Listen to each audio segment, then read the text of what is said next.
Cuando quiera, Bien. Sergio, arrancaron más. Bueno, los agradecimientos y todo ya los han escuchado y esto es un poco para contarles sobre una parte del sur de Mendoza y norte de Neuquén, en donde hemos ido haciendo una serie de investigaciones a lo largo de los últimos años. Esta zona es parte de la estepa patagónica, pero se diferencia mucho del resto de la estepa patagónica por el paisaje en el cual sobresalen cadenas montañosas, es decir, sistemas montañosos extraandinos muy llamativos. Escénicamente realmente es una maravilla lo que es la Payunia. Este es el volcán Domuyo, en el norte de Neuquén, que es la montaña más alta de la Patagonia. Este es el volcán Tromen, también en el norte de Neuquén, con el Guaile, que está más hacia la izquierda, que es una belleza, pero no son solamente sus paisajes y sus estepas lo que son muy llamativos, sino esos cielos que tienen a la noche que son espectaculares, que son netamente patagónicos. Bueno, ¿qué es la Payunia? Es decir, la Payunia, originalmente Ruiz Leal, un naturalista mendocino, sugirió primero este nombre y Ángel Cabrera en el 71 lo utilizó para nombrar un distrito fitogeográfico de la estepa patagónica, que después se ha transformado en un distrito biogeográfico y todo lo demás. Está caracterizado por presentar muchísimas especies de plantas endémicas. Ahí tienen dos, Neltuma o Prosopis, que son endémicos de la región. Pero también hay otros organismos endémicos de la región, sobre todo reptiles. El paisaje, sí, la fisonomía del paisaje es una altiplanicie entre 1800 y 2000 metros, rota por esos conos volcánicos, y en esa altiplanicie es una estepa de Neospartum, Maphyllum y otros elementos arbustivos y tal. Y esa vegetación de estepa es reemplazada en los pisos superiores de los volcanes por vegetación andina. No pasa lo mismo en Aucamaguida, en donde en la parte sur, la parte más alta de la meseta basáltica, está ocupada por estepa y toda ella rodeada por vegetación del monte. Geológicamente hablando, también es un distrito volcánico. Si ya Vías, que fue un investigador, un geólogo de La Plata que trabajó muchísimo en esta región, consideraba que esto era un paisaje lunar de nuestro planeta. Sí, es cierto, todas las zonas en donde tenemos los campos basálticos, las bombas basálticas, son realmente paisajes lunares, pero también tenemos estos pastizales que nosotros apreciamos mucho. ¿Dónde se ubica? Se ubica en el sur de Mendoza y en el norte de Neuquén. Se encuentra hacia el oeste de la cordillera de los Andes, y aquí en un mapa en Escorzo, la provincia de Mendoza, pueden ver todos esos picos que sobresalen sobre esa meseta que es toda la altiplanicie del Payún. Es una zona donde se han contabilizado 800 conos volcánicos. Por lo tanto, consideran que es la zona donde hay mayor densidad de conos volcánicos en el mundo. Y eso lo convierte en el reino de los volcanes. Realmente la cantidad que hay es enorme. Ahora, no todos esos volcanes son tan altos como, por ejemplo, acá tenemos el Payún Matru y el Payún Liso, que llegan a superar los 3000 metros, sino que hay muchos conos volcánicos de esos que son pequeños. Es decir, 800 conos volcánicos no son 800 montañas de este tamaño. Pero lo que es llamativo es que estos volcanes, sistemas montañosos extraandinos de mayor altura, constituyen ambientes con vegetación andina aislada unos de otros. Entonces, evidentemente es el reino de los volcanes. Nosotros empezamos en el 2005, allá a lo lejos, haciendo el estudio de algunos sistemas montañosos de precordillera, y de extraandinos hicimos nada más que el Cerro Nevado, en donde acá tienen tres fotos distintas. La que está arriba a la izquierda es la base del Cerro Nevado, ya cuando estamos a 2300, donde estamos colectando, o 3000 metros de altura en la parte de arriba, donde está el primer piso. Y de los estudios que se hicieron en esos 2 años de muestreo, encontramos una especie nueva de un escarabajo, que son los que estudio yo, pero una cantidad exorbitante de ejemplares, es decir, una especie muy frecuente que antes no había sido colectada. Y no fue el único endemismo dentro de los artrópodos, porque hay algunos reptiles, dentro de los artrópodos que son del Cerro Nevado. Entonces, estudios que han hecho con algunos de los grupos que nosotros fuimos colectando todo lo más, han mostrado que hay un alto endemismo en ese solo cerro que está ahí. Entonces, la pregunta es, ¿existe alguna relación entre tanta cantidad de endemismos y esos sistemas de montañas, montañosos estrandinos? Yo voy a ir por parte y lo primero va a ser describir la diversidad. Es decir, y para describir la diversidad, porque es como vamos a ir sabiendo qué es lo que tenemos en cada lugar. Y para describir la diversidad, perdóname, pero me voy a meter en mi grupo, es decir, y mostrar cómo hemos ido trabajando distintos aspectos de uno de esos grupos. Yo trabajo en ese grupo que es Varipus, un género de carábidos, y hay un subgénero que es Cardioptalmus, que tiene 28 especies descritas y 4 más que hay que describir, o más todavía. Habitan estepas arbustivas, estos en el sur, en Santa Cruz, y también en sistemas montañosos entrandinos en pastizales. Son insectos grandes, llegan a medir hasta 26 milímetros, son depredadores muy importantes, en algunos casos abundantes en la estepa, son nocturnos, cazadores de suelo o en algunas ramas, y tienen alas reducidas, es decir, no pueden volar. ¿Qué significa esto? Que los individuos, las poblaciones, no pueden desplazarse de un lado al otro si no es a través del ambiente continuo. No pueden cruzar barreras. Y eso es un poco importante para muchas de las conclusiones que nosotros después tomamos. Tener en cuenta que estos bichos no pueden trasladarse por sí mismos, ni lo pueden llevar a un ave, ni nada de un lugar a otro. Este subgénero tiene, como les decía, especies distribuidas en toda la estepa patagónica, y desde Tierra del Fuego hasta el sur de Mendoza, incluso al norte de Mendoza, en ambientes de precordillera. Pero lo más llamativo es la cantidad de especies que tenemos en la Payunia, que casi duplica otra región rica que es la zona de Neuquén y todo lo demás. Entonces, bueno, ¿por qué hay tantas especies en la Payunia? Una de las cosas que uno las va descubriendo es los estudios que va haciendo. Esto es un estudio que hicimos también de otro proyecto en que fuimos a prospectar nuevos cerros y nos encontramos que en Aucamahuida, en Neuquén, hay una especie endémica que habita en la parte de arriba de la meseta basáltica de Aucamahuida, por encima de los 1900 metros. En Tromen encontramos que hay una especie que está entre Tromen y Cerro Guaile, también por encima de la cota de 2200 metros, en estos paisajes que ven acá. En Payún, una especie que ya la veníamos viendo hace rato, que también la hemos colectado nada más que en el Payún Matrú, pero bueno, porque este es imposible subirlo cómodamente. Pero que está también encima de los 2100. Y otra que estaba en Palauco, en donde el ambiente de arriba es este de acá abajo, es una especie endémica, y estos puntos rojos en realidad es otra especie que habita en la parte de la meseta de la llanura. Entonces, lo que vemos es que por cada sistema montano, con al menos 3000 metros de altitud, encontramos de este género una especie endémica. Pero ¿por qué puede haberse generado? Es decir, la pregunta es decir, está bien, cada cerrito tiene lo suyo, pero ¿de dónde viene? Entonces, los trabajos sistemáticos que hacemos nosotros, podemos aportar información a otras ramas de la biología que nos permitan proponer qué procesos hay y que hayan llevado a esta diversificación, es decir, tantas especies. Y el primero son los datos de distribución. Nosotros trabajamos con datos de distribución de alta calidad, los sistemáticos, es decir, los revisamos, vemos que esté bien todo. Esos datos de distribución, no voy a entrar en detalles metodológicos, se puede hacer una distribución potencial, es decir, con variables ambientales yo puedo establecer un grado de presencia relativamente confiable de esa especie en un área de distribución continua.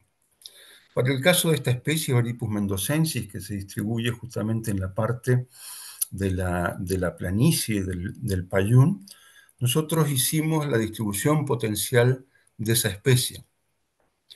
Y con esta herramienta metodológica, nosotros podemos trasladar ese sobreambiental que hemos obtenido hacia una proyección de los factores climáticos hace 20.000 años y cómo van a estar los factores climáticos para el 2050. Aquí vemos las tres proyecciones en donde vemos que el área de reducción, si bien las probabilidades no son tan altas, era muchísimo mayor hace 20.000 años. En el presente, donde vamos aumentando la temperatura, se va produciendo una reducción de esa área de distribución, y en el futuro vamos a tener una fragmentación del área de distribución de esa especie. Es decir, que la temperatura y la precipitación, que son los cambios que más marcaron, genera una disminución, cambios en el área de distribución y sobre todo en estos casos fragmentación. ¿Y cómo se ve esa fragmentación en la Payunia? Pues generalmente por una migración altitudinal. Entonces, la especie que está distribuida en la imagen de arriba, en la parte de la llanura de la estepa patagónica, en la Payunia, es decir, cuando aumenta la temperatura, su clímax va a estar mucho más arriba. Y ya queda encerrada en lo que es los sistemas montañosos. Es decir, ya queda aislada de otros grupos. Y así pasó en el Nevado, en el Guaile. Es decir, eso es lo que suponemos que debe haber pasado. Existe otro también fenómeno, y es que las especies no solamente es altitudinal, es decir, en altura, sino latitudinal. Al aumentar la temperatura van hacia regiones que están hacia el sur, se van moviendo con el ambiente, es decir, es el ambiente el que se va desplazando estas especies también. Entonces, bueno, eso es un ejemplo de qué podemos transmitir nosotros. La otra es jugar con distribución potencial y con la filogenia, es decir, bueno, este grupo, este conjunto de especies evoluciona de esta manera. Con los chicos del laboratorio, con varios más, no sé si alguno me falta acá de las fotitos y todo lo demás, tratamos de integrar hipótesis ecológicas y biográficas históricas. Y lo que tratamos de ver es si realmente había algún cambio a lo largo de la filogenia, es decir, una filogenia morfológica, los datos de distribución y las variables ambientales, y ver si había algún cambio a lo largo de la filogenia en cuanto a el sobreambiental que iban teniendo los distintos descendientes. Y bueno, eh, dio señal positiva, evolutiva, es decir, de que hay cambios en el conjunto de datos ambientales que pueden ir soportando esas especies. Y lo que se vio del grupo que estamos viendo ahora, que es Cardiostalmo, que es el género que está distribuido en la estepa patagónica, que a medida que vamos en la filogenia, va habiendo cambios hacia especies que soportan mayor aridez y frío. Es decir, que unas combinaciones que la temperatura y la precipitación son bastante indicativas. Y eso, bueno, también hay, esto ya son hipótesis que uno va haciendo, es que esto a lo largo del tiempo, si en este momento el tiempo no lo manejamos, sí, pero a lo largo del tiempo esas especies han ido cambiando debido a los efectos del levantamiento de la cordillera de los Andes. ¿Qué podemos sumar también? Desde la parte sistemática, bueno, podemos ir sumando la filogenia y acá sumamos el ADN, es decir, que sumamos un elemento más para tener en cuenta. Y Mariana ha hecho una filogenia del género Varipus, ¿no? Con ADN, creo que son 3 o 4 genes que he utilizado, y calibró el árbol e hizo un análisis biogeográfico muy bueno, pero sobre todo calibró el árbol. ¿Qué significa calibrar el árbol? Que yo puedo saber en qué momentos han empezado a producirse o en qué momentos especulamos que se han realizado esos eventos de especiación. Todo esto es un trabajo que todavía seguimos haciendo. Y lo más llamativo es este grupo de especies que vemos marcados acá con la flecha en la parte superior, ¿no? Que son las especies justamente que están en la Payunia. Y las cuales, fíjense, que tenemos que el origen de toda esta especie es bastante reciente, de hace unos 5 millones de años. Es decir, que podemos estar empezando a especular, si podemos empezar a meter el tiempo para ver si realmente, como decíamos antes, la cordillera o tales eventos pueden haber influido. Y lo más llamativo, que ese grupo, ¿no? Que empezó a diverger en el Plioceno, es decir, hace unos 5 millones de años, es muy coincidente con algunos sistemas montañosos en donde tenemos esas fechas de datación, sí, algunas mucho más recientes, ¿no? Que son justamente las que están las más recientes. Entonces, esto no significa que haya aparecido el volcán y la especie se subió, sino que el volcán, una vez que se produce, sí tiene bastantes años para enfriarse, pero bueno, genera un nuevo ambiente que, sumado a esos cambios climáticos, puede llegar a generar esos procesos que habíamos hablado antes. Y algo que se puede sumar más todavía es genómica, que es mucho más completa, filogenia, distribución potencial y morfometría geométrica. Es decir, que podemos empezar a combinar montones de cosas para ver cómo ha ido evolucionando ese conjunto de especies. Y acá Melissa y también toda la gente que está acá, que han estado participando, Marianita también, y todo lo demás, Rodolfo, y también otras personas, hicieron genómica de algunas de las especies de Cardiophthalmus, sobre todo, es decir, las que estamos estudiando ahora en la Payunia. Fíjense que hay algunas incluso que dicen afín y todo lo demás, porque son estos bichos nuevos que están saliendo. Y una cosa muy interesante que salió de esto es que hay hibridación entre algunas especies. Hay procesos de hibridación, una cosa bastante extraña bueno, para mí, que soy sistemático y que la genitalia era bastante distinta entre una especie y otra, pero hay algunos genes que pasan de un lado para el otro. Entonces, ¿cómo se explica que puede haber pasado eso? Bueno, ahí vuelta de nuevo a distribuciones potenciales, en donde vamos a hacer cuatro de las especies que son que están involucradas en este proceso, en donde tienen la distribución potencial en el presente y la distribución potencial en el último máximo glaciar.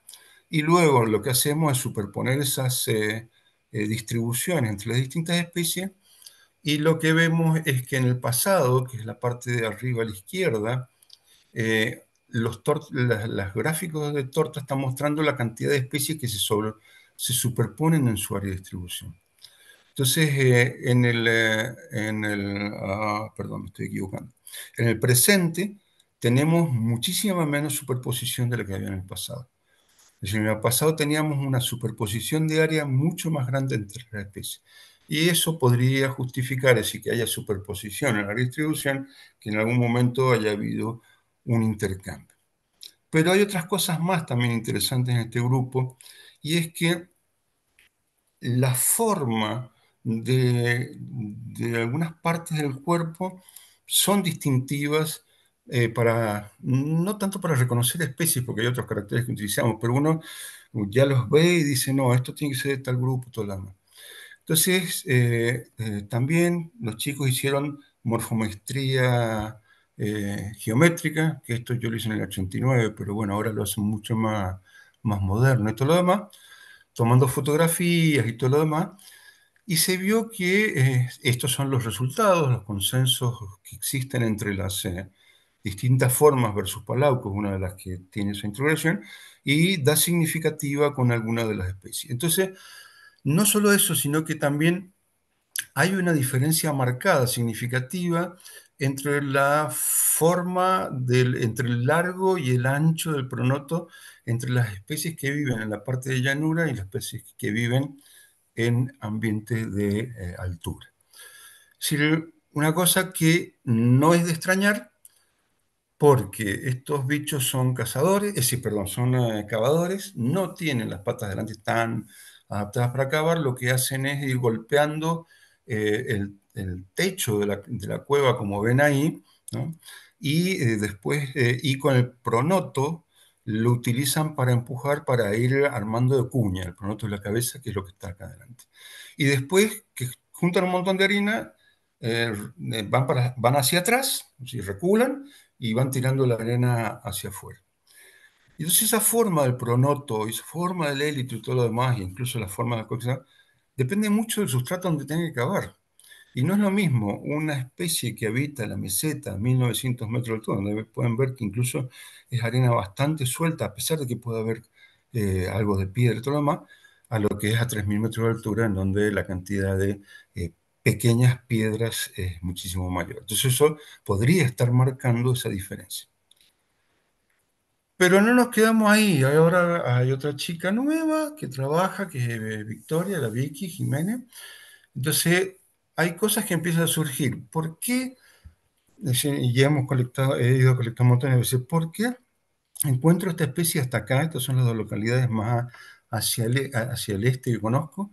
¿Y por qué Baripus Nevado lo he encontrado nada más que hasta acá? Es decir, y acá son 5 kilómetros, está bien. Es decir, son varios metros de altitud, pero son 5 kilómetros en que no encuentro uno ni otro.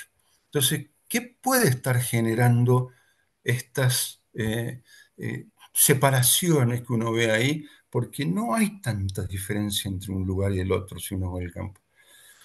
Bueno, la Vicky está algo que está por publicar, no lo saquen, qué sé yo, pero bueno, lo que hizo fue tomar muestras de población de nevado a 2.300 metros, a 2.600, a 2.900, y muestras de mendocensis a 2.000 metros más o menos. Y lo que fue más llamativo es que las especies que está a 2.300 aguanta hasta 36 grados, esta aguanta hasta 34 y esta hasta 32. Es decir, que no pueden bajar porque esta aguanta hasta 38. Así que la tolerancia térmica y la pérdida de agua sería un factor muy importante en estas especies. Y es un trabajo que está haciendo muy interesante. Bueno, y este es otro grupo de los carábidos también con un montón de especies endémicas ahí en la Payunia y que no les voy a mostrar porque venimos haciendo más o menos cosas similares para después hacer comparar entre distintos grupos o también distintos géneros, por lo menos sin evolucionar, pero las cosas llamativas que salen en el campo, que uno no ha visto nunca, que el bicho este se le corta la cabeza a los tenebrios, la cabeza está acá, al lado, se la foto a la derecha, le corta la cabeza para después empezar a comérselo tranquilamente desde el abdomen, o que cuando copulan yo decía, bueno, ¿qué es lo que tiene? La hembra está comiendo un escarabajo y está el ala. Entonces, cosas que van surgiendo de la historia natural que también son por lo menos para uno, muy llamativas. Entonces, a lo que viene la charla, que es el reino de los volcanes, eso es indiscutible, y el reino es mismo. ¿Por qué se da esa conjunción? Bueno, los resultados muestran que los eventos paleoclimáticos de los últimos millones de años han generado desplazamientos latitudinales y altitudinales, que es lo que suponemos, en un paisaje donde existen distintos sistemas montañosos aislados. Esos desplazamientos en esta geografía generan fragmentación del área de distribución de esas especies, aislamiento y evidentemente procesos de especiación. Este aislamiento puede haber originado tantas especies microendémicas, porque son microendémicas y son pequeños lugares los volcanes en realidad, y estas deben, finalmente, que es lo que habría que ver después, cómo mantienen ese aislamiento cuando hay determinados tipos de cambio. Evidentemente hay un cambio en las condiciones de adaptación o capacidades fisiológicas que tienen. Y si bien algunas de estas preguntas uno las tiene hace un montón de años y siempre uno va al campo y lo va pensando, la verdad que las nuevas líneas que están generando la gente joven, el uso de sistemas de información geográfica con la distribución potencial, la morfología geométrica, las filogenias moleculares, todo lo demás, toda la parte esta de fisiología térmica y todo lo demás, van esclareciendo montones de estas cosas que la verdad que parecen a veces cuentos que uno no se podía imaginar que podía llegar a ser. Bueno, desde ya muchísimas gracias por escucharme y gracias por la invitación. Muy bien, muchas gracias, Sergio. Muy interesante. Gracias. No sé si querés dejar de compartir pantalla, Sí, gracias por pedirlo.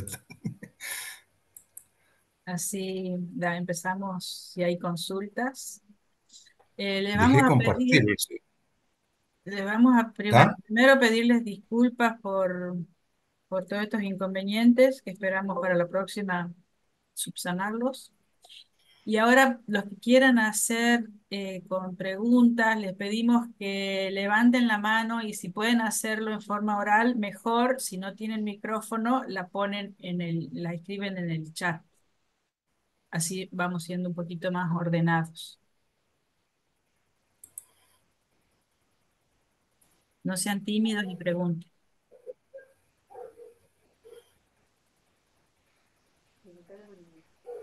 Hola Sergio, ¿me escuchás? Sí. Sergio, te quería hacer una preguntita. Nombraste vos al volcán Domuyo. El resto de lo que es la cordillera del viento, ¿está incluido en la región, en la Payunia, en estas características, digamos, de vegetación y de presencia de endemismos y eso? ¿O es únicamente la zona del Domuyo y no incluiría lo que es la cordillera del viento? Eso quería saber. Bueno, a ver. El domullo sí tiene especies endémicas. Es decir, Mm, porque hay unos nemalobos y baríponos encontrados, pero seguro que hay especies endémicas. Ahora, si es extrandino, no lo sé, porque justamente la cordillera del viento, si vos lo ves bien, se termina medio conectando. Ahí entraría en una parte más geológica de la cual yo debo reconocer que soy un ignorante. Es decir, evidentemente es un volcán, tiene que ser mucho más moderna, tiene que ser moderno, pero no sé si la cordillera del viento y me gustaría ir a la cordillera del viento, es trandino. Sí. Bueno, nosotros por la tenemos cerca y queríamos por ahí saber si se pudiera explorar ahí también. Pero vayan a colectar, después, Sí, después, sí, después seguro. vemos, claro. Está muy bien. Gracias, Claro. Sergio. Genial. ¿No? ¿Alguna otra pregunta? Acá hay con unos comentarios. Muy linda la charla y muy bien los jóvenes del lab. Realmente un trabajo espectacular. Felicitaciones a vos y a todo el equipo, dice Javier Torrens. Florencia Robles dice, excelente charla, muy interesante. ¿Alguna consulta más para Sergio?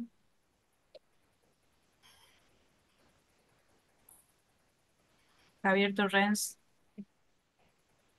Hola, Sergio, ¿cómo estás? Hola, Soy ¿cómo estás, Víctor, Javier? ¿cómo andas? Che, te quería Bien. hacer una consulta. El tema de biología molecular, ¿a dónde hacen los análisis? ¿Lo mandan afuera o lo hacen acá nomás? No, bueno. Es Sí, decir, sí. eso tienes que decir. Melissa es la que se encarga Claro, de esos análisis. Sobre todo claro, claro. los de genómica, que son mucho más, estos Más libros complejo. que hacen, sí, son mucho más complejos. No, Claro. yo vuelvo, sí, no es que me declare ignorante de todo, pero ya hay cosas que yo estoy describiendo montones de especies que la alegría que me da es el trabajo, ese no lo comenté, el trabajo ese del 2022 que hicimos con Marianita Griotti y esta chica cisterna, es decir, que mandamos a publicar la descripción, que eran cuatro especies distintas además, y nos lo devolvieron casi rechazado porque no, porque había que justificarlo molecularmente. Así que Mariana Griotti hizo el COI de las cuatro y otras más, y dio más del 3%, y dije, ah, sí, entonces son buenas especies. Dije, hijo de Qué puta. bárbaro. ¿Y Ahora qué? pasas todo por ahí. Sí, Claro. sí. Gracias. No, no hay que. Yo voy a aprovechar que están todos tímidos. Te voy a hacer otra pregunta más, Sergio. Vi que Sí, tenías una migalomorfa por ahí en alguna imagen y hablaste de los endemismos y la entiendo que... describió, la describió Nelson. Es un. Eso te iba a preguntar, ¿con quién estás trabajando migalas de esa zona? No, yo no. Es decir, eso es el grupo de chicos que trabaja con arañas y todo lo demás. Ah, pero ¿son de Yadiza o de otro lugar? No, ese es del Nevado. La especie es del Nevado. Sí, Es pero la, el grupo, digamos, de gente que está sí, de trabajando ahí, con del Yadiza, migalomorfas. sí. Ah, dentro del No, Yadiza. con migalomorfas no necesariamente No. trabajan. Ajá, ok. No, no. Pero, ay, eh, lo que nosotros hemos hecho es a veces repartir materiales, porque sí, que después vuelven para allá. Claro. Ya se acabó.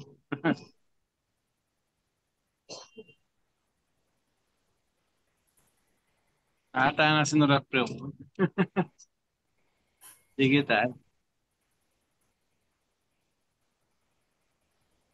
Bueno, hay mucha gente tímida, así que te pregunto yo también. Seguí nomás, Javier, pregunta. Eh, sí. Em, y todo el material, primero, ¿con qué hacen el trampeo? ¿Es con Pitfall o de otra forma? De ambos. A ver, muchísimos de los muestreos originales, porque tenemos todos porque ese es otro que tenemos que terminar un trabajo que está hablando con el Rodo. Tenemos todos los muestreos estandarizados con Pitfall. Mm, Entonces tenemos ujú, muestreo en distintos pisos altitudinales y todo demás. Claro, ahí te caen las especies nuevas y lamentablemente nosotros diluimos, bueno, no es muy bueno el material para hacer moléculas, es decir, directamente claro. no da. Entonces tenemos que volver y de los míos colectamos de noche, de los otros colectamos manualmente, de día y todo lo Manualmente, demás. Así claro. que hay que volver al lugar a colectar material vivo, es decir, fresco para hacer. Pero los, le ponen agua o le ponen no, le propileno, ponemos etileno? propilenglicol, pero le Propileno. ponemos al 30% porque Claro, está carísimo. Si es no, carísimo, sí. es decir, nosotros hacemos 14 muestreos o en cada salida al campo hemos hecho 14 sitios de muestreo en cada Mm, viaje. claro, Y esos muchísimo. 14 sitios de muestreo con dos pisos alguna vez. Entonces, viste, son Es mucho. 400 o 500 trampas que tenés que llenar de propilén. Claro, claro, no, eso es mucho. Es Y, mucho. y, y el material, ¿ustedes solamente separan los grupos de ustedes o el otro material también lo guardan? Digo No, guardamos pensando en todo, himenóptero, ¿no? guardamos todo. Es decir, Ah, perfecto. nosotros lo que hacemos es separamos los grupos que nosotros trabajamos, que podemos llegar a identificar. Ujú. Algunas cosas son morfo. Montamos parte del material, no se monta todo porque, qué sé yo, tengo 500 ejemplares de tal cosa, bueno, y el resto va todo alcohol. Lo que no consideramos como fauna epigia, porque trabajamos con epigios, que son muchos moscas Sí, sí, sí. y todo demás, se separa. También se separan arañas, se separa, es decir, se separan y se guardan en alcohol. Tenemos un armario lleno de frascos de alcohol para En algún momento el agarrarlo. que venga a ver Eh, que lo vea. me, me parece que voy a tener que ir a visitarte entonces, en algún momento. Sí, sí. Gracias. No es que.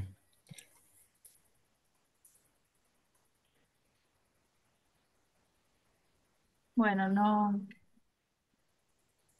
no hay más preguntas, comentarios.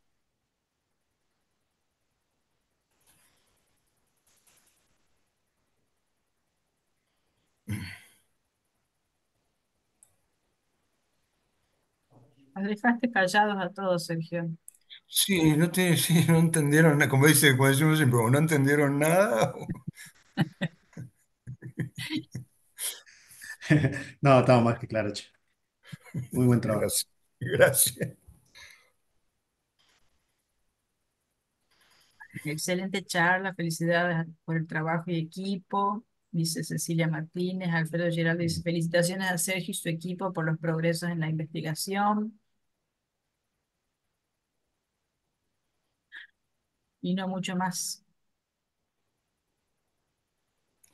Está bien.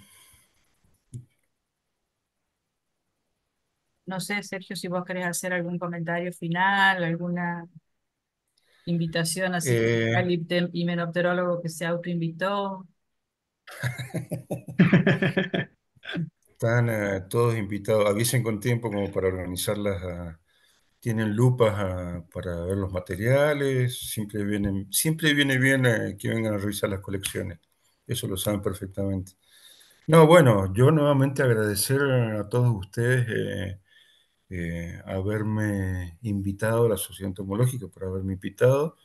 Bueno, me acabo de enterar que la primera, y bueno, gracias por invitarme a la primera, que suele ser la más La complicada, primera del digamos. año, ¿no? Sí, ya sé, sí, te estoy gaga, pero no para tanto. Y entonces, y un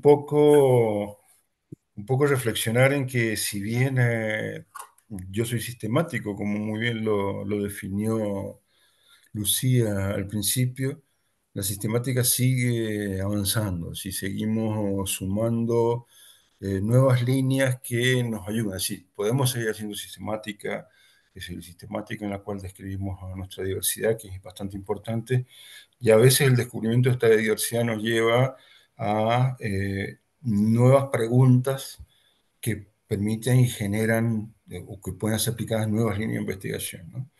Que nos permiten un manejo de esta diversidad. Porque todo esto, eh, si bien yo lo planteo como cuestiones de conocimiento, que es fantástico ver que esto es fantástico, hay que ver por qué no se juntan, fantástico además, tiene toda una aplicación muy directa en lo que es la conservación de la biodiversidad. Es decir, el plantear áreas de distribución y ver si esas áreas de distribución se van a mantener de acá a 50, 20 años, 25 años por el cambio climático. Entonces creo una reserva para una especie determinada y después la especie no va a vivir más ahí porque hubo cambio, que tiene una tolerancia térmica. Todas esas cosas son elementos muy importantes para el manejo de nuestra conservación. Y sobre todo saber qué es lo que tenemos, ¿sí? Eso desde ella.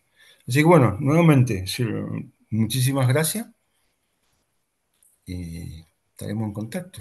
Cualquier cosa, tienen mi correo, supongo.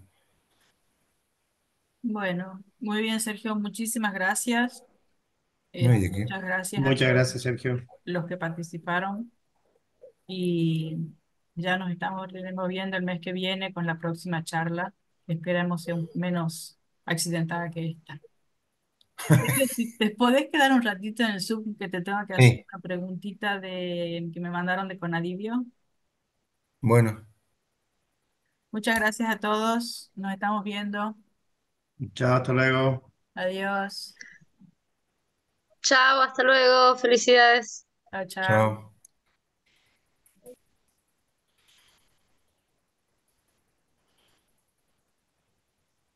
¿Seguís grabando?